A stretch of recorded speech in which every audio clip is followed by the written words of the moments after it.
Maafkan saya.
Dengan usaha manusia untuk membongkar rahsia berkenaan dengan otak manusia dan sistem saraf. Terokai topik neuroscience dalam buku Islam, Kesihatan Mental dan Neuropsychiatry dengan harga RM35. Dapatkan di Shopee IKIM Niaga atau di ikimniaga.my, hubungi 0362046388 atau 389. Nak dengar rancangan santapan jiwa untuk kehidupan? Semuanya ada di IKIM, Inspirasi Inforia Islami.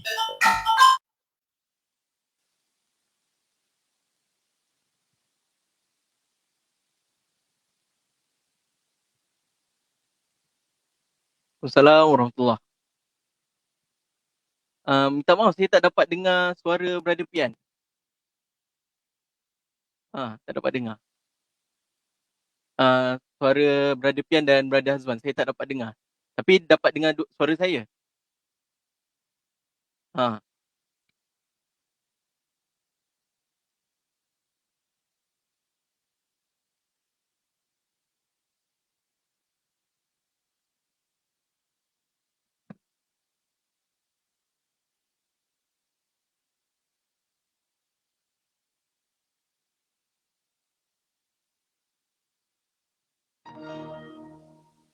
Saya tak dapat dengar suara DJ berdua. Mungkin monitor dan sebagainya. Dengar ke? Ya, saya dapat dengar sekarang. Alhamdulillah. Okey, nak kena Alhamdulillah. tekan-tekan juga batu-batu ni. Tak apa, tak apa. Sekarang dengar? Boleh sekarang dengar, Alhamdulillah. Okey, soalan pertama. Sila jawab. Ya, Bukanlah. sila. Mungkin mukadimah kita pagi ni. Silakan, Haris. Baik, insyaAllah 15 Mac 2011 merupakan tanggal di mana konflik di Syria ini bermula. Jadi sedikit yang lalu ni, seperti mana yang kita tahu waktu tu terjadinya konflik bersenjata di dalam negara Syria itu sendiri yang disebabkan oleh ketidakseimbangan politik, kemudian terjadinya sedikit tercetusnya orang cakap tempat-tempat ataupun pertempuran bersenjata, dan kemudian ada juga disebabkan oleh masalah ekonomi. Dan seterusnya dalam beberapa tahun yang lepas itu ada campur tangan daripada kuasa luar yang berkepentingan yang mengeruhkan lagi keadaan. Jadi kita kena faham isu di Syria ni walaupun ada puak-puak yang terlibat ataupun mereka yang berkepentingan yang ada kuasa yang besar, tetapi kita kena halakan fokus kita kepada orang awam yang mana mereka ini tidak menyebelahi mana-mana pihak yang berkepentingan, tetapi mereka menjadi orang yang paling terkesan dan juga orang yang paling ditimpa musibah akibat daripada konflik ini. Jadi daripada isu bersenjata, kita nampak ada beberapa rantaian isu kemanusiaan yang timbul. Yang pertama, sudah tentulah kehilangan nyawa. Kalau saya boleh ceritakan, sepanjang 10 dekad krisis Syria ini berlaku, hampir 500,000 manusia di Syria kehilangan nyawa. Itu tidak termasuk mereka yang mengalami kecederaan serius, kecacatan kekal, dan mana kita tahu selepas banyaknya kematian ini sudah tentu ratusan ribu kanak-kanak di Syria menjadi anak-anak yatim. Jadi kita kena faham, bila terjadinya satu orang cakap pertempuran ataupun orang cakap pengubuman dan sebagainya, sudah tentu ramai ingin menyelamatkan nyawa mereka. Mereka akan melarikan diri daripada kampung asal mereka. Jadi jumlah mereka yang melarikan diri dari negara Syria ni merupakan orang yang berada di kawasan di persisir ataupun sepadan negara mereka. Contohnya mereka melarikan diri ke Turki, Jordan, Lubnan dan Mesir. Angka mereka 6.5 juta orang, sangat-sangat ramai. Sekarang kita tahu populasi di Syria ada 17 juta orang. Jadi 6.5 juta itu mereka yang menjadi pelarian dalam negara dan di luar negara.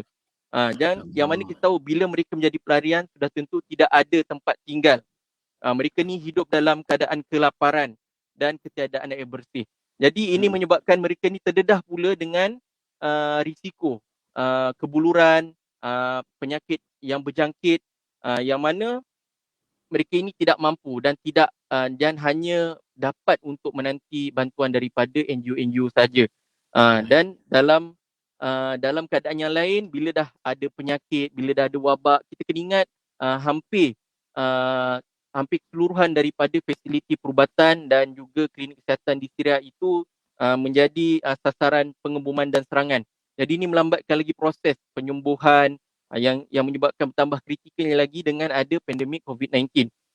Dan dalam satu laporan yang lain, 80% daripada penduduk Syria sekarang ini pada tahun 2021, 80% mereka berada dalam keadaan kemiskinan. Jadi ini menyebabkan mereka ini hampir mustahil ataupun kurang kemampuan untuk membina semula kehidupan mereka selepas terjadinya bencana-bencana ini. Dan PBB, Persatuan Bangsa-Bangsa Bersatu, menjangkakan pada tahun ini jumlah mereka yang memerlukan bantuan kemanusiaan termasuklah ubat, makanan, perlindungan dan sebagainya ini mencecah dan akan mengatasi angka 13 juta. Jadi kalau tadi saya cakap populasi Syria 17 juta, 13 juta tu perlukan bantuan segera sekarang ini. Jadi itulah permulaan perbincangan kita. Menarik. Itu beberapa poin penting berkaitan dengan Syria dan konflik yang mereka hadapi setelah sedekad ia berlalu. Soalan dia bukan apa yang mereka lalui. Sebenarnya kita nak tanya apa yang kita telah bantu mereka. Kita yakin banyak NGO yang telah turun padang, membantu, kutip sumbangan dan sebagainya. Pada pandangan Haris sendiri, mewakili Islamic Relief Malaysia, bagaimana bentuk bantuan yang terkini lah boleh kita salurkan kepada sahabat-sahabat dan saudara kita di Syria, Haris?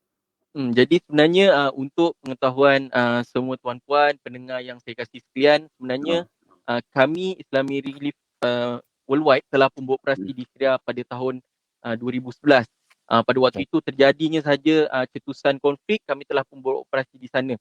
Dan sepanjang 10 tahun kita telah pun agihkan bantuan sebanyak 350 juta pound sterling. Jadi memang sangat banyak, dan kena ingat ini merupakan sumbangan orang ramai melalui Islamic Relief, rangkaian Islamic Relief daripada Islamic Relief Malaysia, Kanada, USA dan lain-lain. Orang cakap negara-negara di mana kami beroperasi.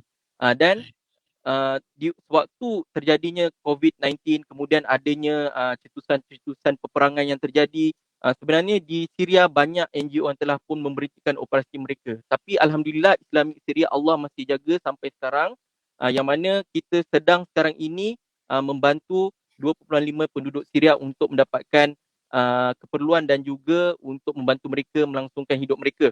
Yang pertama, kita bantu mereka dari segi bekalan makanan. Kita telah pun agihkan pada Januari yang lepas kepada bantuan bekalan makanan asas kepada 770 penduduk Syria. Itu untuk bantuan bekalan makanan. Yang seterusnya kita bantu juga daripada keperluan ubat-ubatan dan juga bantuan kesihatan untuk 1.2 juta orang. Dan kita tahu terjadinya pandemik COVID-19 ini, kita telah pun membantu 84 pusat kesihatan untuk mereka mendapatkan peralatan perlindungan peribadi PPE, hand sanitizer dan juga peralatan perubatan untuk merawat pesakit-pesakit COVID-19 seperti yang kita perlukan, iaitu ventilator. Jadi sebenarnya dalam kita menjalankan tugas di Syria, di lapangan tersebut, sudah tentu kita terdedah kepada risiko keselamatan, pengoboman, serangan bersenjata dan sebagainya. Jadi di dalam keluarga Islamic Relief sendiri, kita hadiahkan Al-Fatihah untuk mereka kerana sudah 15 petugas kemanusiaan telah pun terkorban dalam misi mereka menjalankan bantuan keselamatan di sana. Sebab kita tahu sebenarnya untuk kita jalankan misi kemanusiaan ni bukanlah satu perkara yang mudah, tetapi sangat-sangat berbahaya. Tetapi inilah tanggungjawab dan amanah kami untuk kita jalankan, untuk kita sampaikan hasrat dan juga amanah penderma-penderma supaya kita dapat bantu mereka yang sedang berada dalam kesusahan. Okey. Baik, insyaAllah itu gambaran bagaimana bentuk bantuan yang dah disampaikan. Bayangkan setiap hela nafas, degup jantung saudara-saudara kita kat sana, untuk ayat Al-Quran yang mereka baca dan hafaz itu ada puncanya ataupun asbabnya daripada sumbangan-sumbangan kita selama ni. Moga-moga itu jadi jariah untuk kita semua lah kan, insyaAllah. Dan dalam nak menyediakan bantuan tu pun ada sahabat-sahabat sukarelawan kita pun yang turut terkorban nak menyampaikan bantuan, sahabat-sahabat dermawan sekalian. Okey, kejap lagi kita nak cerita lebih lanjut tentang sedekat Syria. Kita nak ke Syria bersama Brother Haris hari ini mewakili Islamic Relief Malaysia. Dan kita akan berehat seketika. Kita akan kembali selepas ini. Dan sahabat-sahabat semua, anda boleh terus saja layari Facebook Islamic Relief Malaysia, IG, TikTok dan juga YouTube semua, termasuk juga di laman web www.islamic-relief.org.my untuk maklumat lanjut tentang Islamic Relief Malaysia ini ya. Nasib baik Brother Haris boleh dengar suara kita. Kalau tak, saya dah belajar bahasa isyarat tadi dah. Assalamualaikum. Okey tak? Subah wanasan. Baik, kita berehat seketika bersama Brother Haris dan kami di Mana Pagi. Inspirasi Euphoria Islami. Masya Allah.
Islami. Masih lagi Tuan Kampian dan juga Hazwan pada waktu ini dah 9.49 pagi. Terima kasih untuk anda yang terus setia mendengarkan kami, juga menonton kami secara live di Facebook IKIM FM dan juga Facebook Islamic Relief Malaysia. Kita ada segmen soal kemanusiaan. Hari ini kita sedang membincangkan ataupun bercerita tentang Syria, sedekat konflik. Kita bersama dengan Brother Haris pagi ni ya. Alhamdulillah. Jom Brother Haris mungkin nak sambung untuk pesanan kedua ni, bentuk bantuan yang kita telah sumbangkan pada saudara-saudara kita. Sebab ada yang kata kalau tambah lagi dalam musim sejuk kan, bagi sahabat-sahabat kita di kamp pelarian, perkara yang lebih penting daripada makanan adalah kayu bakar ataupun kayu api itu sendiri. Mungkin macam mana lagi bentuk bantuan lain yang kita dah sumbangkan, Haris? Ya, silakan. Okay, sebelum tu saya nak ucapkan terima kasih kepada semua sahabat-sahabat pendengar, penderma-penderma yang telah pun bersedekah melalui Islamic Relief Malaysia. Kerana bantuan yang kita salurkan melalui Islamic Relief Malaysia ke Islamic Relief Syria, seterusnya kepada penerima manfaat ini ada dua bentuk. Yang pertama sewaktu kecemasan dan yang kedua kita telah pun membantu dari segi projek pembangunan komuniti. Yang mana kita tahu sewaktu kecemasan itu penting, tetapi selepas kecemasan supaya mereka ini berdikari sebenarnya lebih penting. Jadi kita telah pun memberi bantuan kecemasan iaitu dalam satu projek yang kita namakan Save Syria, yang mana bantuan kecemasan ini melibatkan makanan, ubat-ubatan dan juga air bersih di Idlib, Aleppo pada musim sejuk yang lepas sebanyak 1,000 keluarga. Dan setiap tahun memang menjadi satu kewajipan bagi Islamic Relief Malaysia untuk kita bantu bagi pek agihan makanan sewaktu Ramadan. Ini Ramadan akan datang ni, jadi kita akan ulangi semula projek bantuan Ramadan pada tahun ini dan juga agihan kurban pada Idul Adha nanti. Dan projek yang saya beritahu tadi, antara projek kesihatan yang kita dah terlibat dan kita dah agihkan bantuan, iaitu projek kit dialisis bagi pesakit-pesakit buah pinggang meliputi 2 pusat dialisis di Aleppo. Kerana kita tahu sebenarnya dalam keadaan kecemasan memang kita ni perlu memberi bantuan makanan, tetapi bagi pesakit-pesakit buah pinggang yang mana mereka perlukan rawatan, ini merupakan satu yang sangat-sangat penting untuk mereka terus hidup dalam keadaan yang lebih sihat.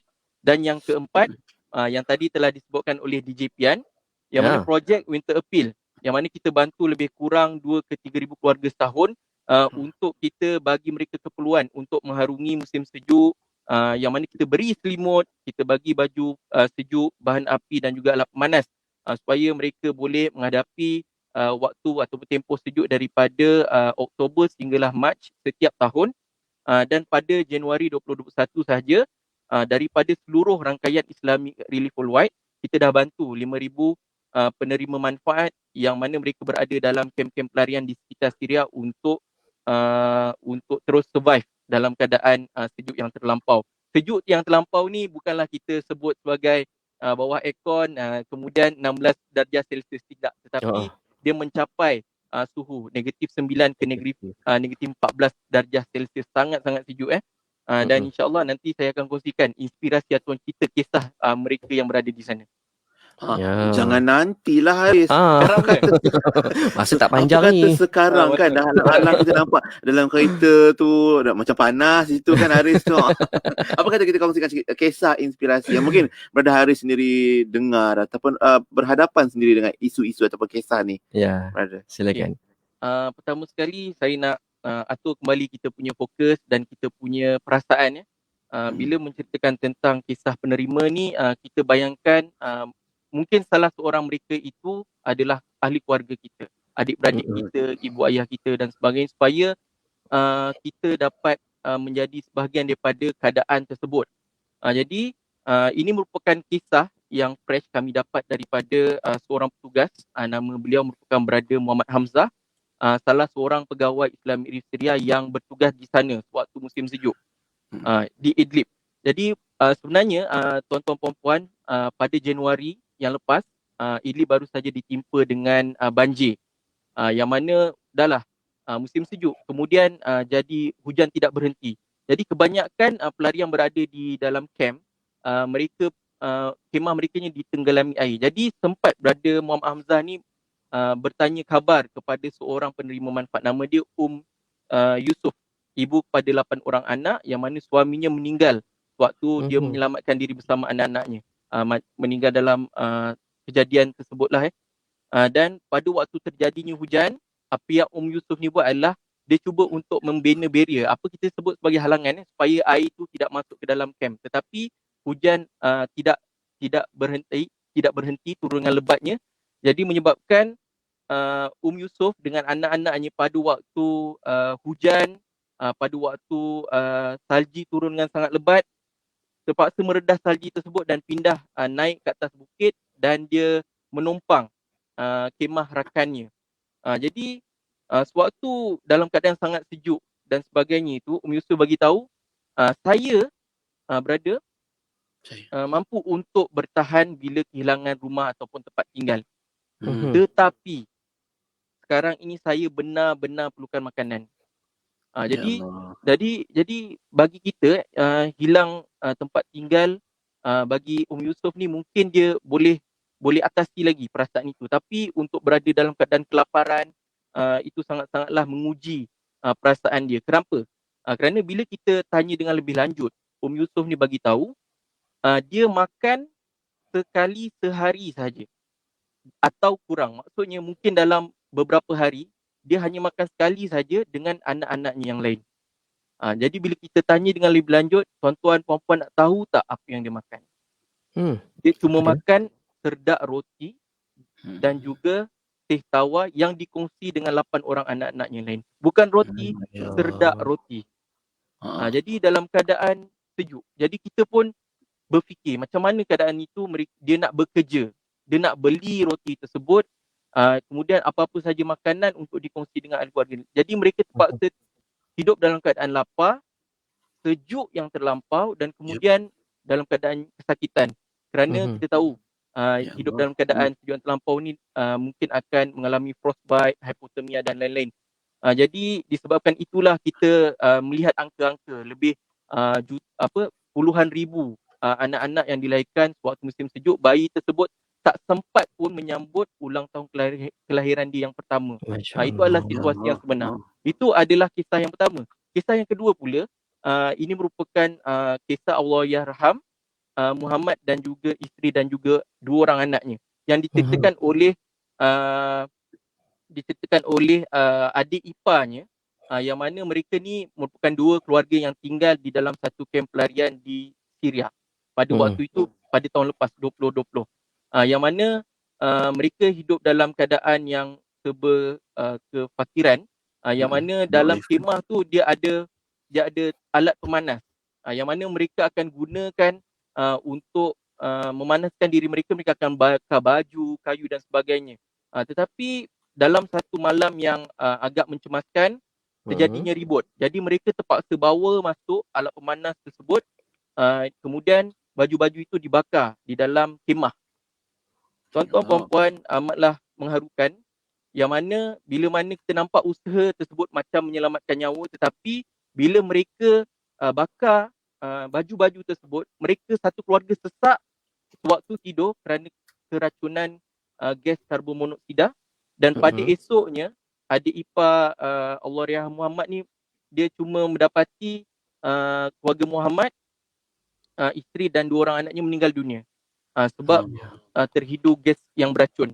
Jadi kisah tentang Yusuf, kisah tentang keluarga Muhammad ini kisah eksklusif yang saya boleh ceritakan.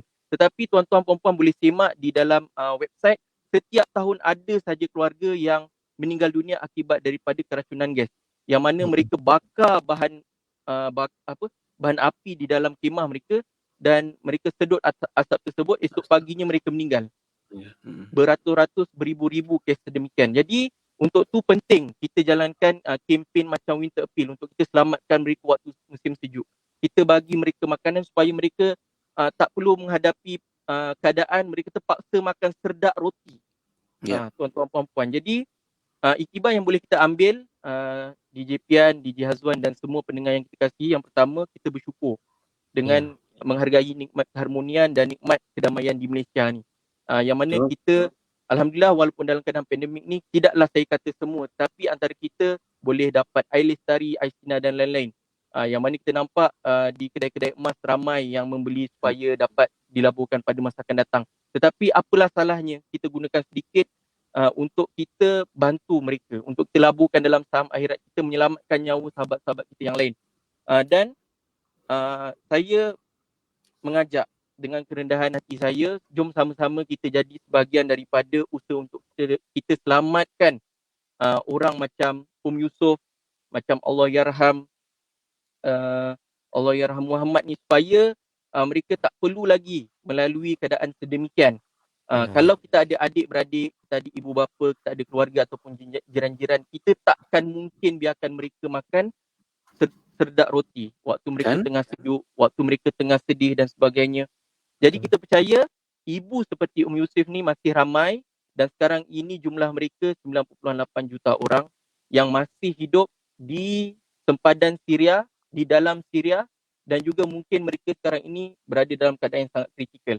Jadi sesiapa saja yang ingin membantu, boleh catat nombor ini, boleh call kami di WhatsApp Center 019-637-8788, 019-637-9788, anda boleh ikuti kami di media sosial Facebook, Instagram dan juga TikTok, dan boleh layari website kami www.islamic-relief.org.my. Jadi kami ada banyak kempen untuk selamatkan nyawa mereka. Rezeki Ramadan, Save Syria, Winter Appeal, ini merupakan kempen-kempen untuk kita bantu dan untuk kita selamatkan mereka. Baik. Jadi terima kasih kepada semua sudi mendengar dan sudi buka hati. InsyaAllah. InsyaAllah muka terbuka hati kita untuk berkongsi dengan saudara-saudara kita walaupun jauh di mata.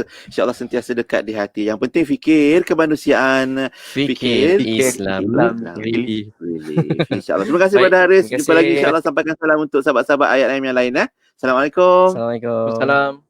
Alhamdulillah. Itu dia perkongsian kita untuk suara kemanusiaan pagi ini, sahabat-sahabat sekalian. Moga-moga macam Haris cakap tadi, membuka hati kita untuk membantu mereka yang memerlukan. Hari ini 1 Syakban, jadi kita harus semua bersiap sedia sebaik mungkin untuk Ramadan yang bakal menjelang tiba juga, dan perkemaskan ibadah kita. Ya betul. Dan pastinya perkongsian untuk suara kemanusiaan bersama Islamic Relief Malaysia tadi mengakhiri tugasan kami di Warna Pagi untuk edisi hari Isnin 15 Mac 2021, dan selepas ni Yati akan bersama anda untuk aspirasi 10.1 bermula dengan rancangan Persona di Zahra. InsyaAllah hari ini Forensik Keluarga akan membincangkan tentang tajuk erectile disorder. Biasa dengar kan? Biasa dengar perkongsian lanjut. Nak sebut. Kan Ustaz Muhammad Abdullah Al-Amin sebentar lagi. Dan untuk Warna Pagi jumpa esok sehingga itu. Assalamualaikum warahmatullahi wabarakatuh.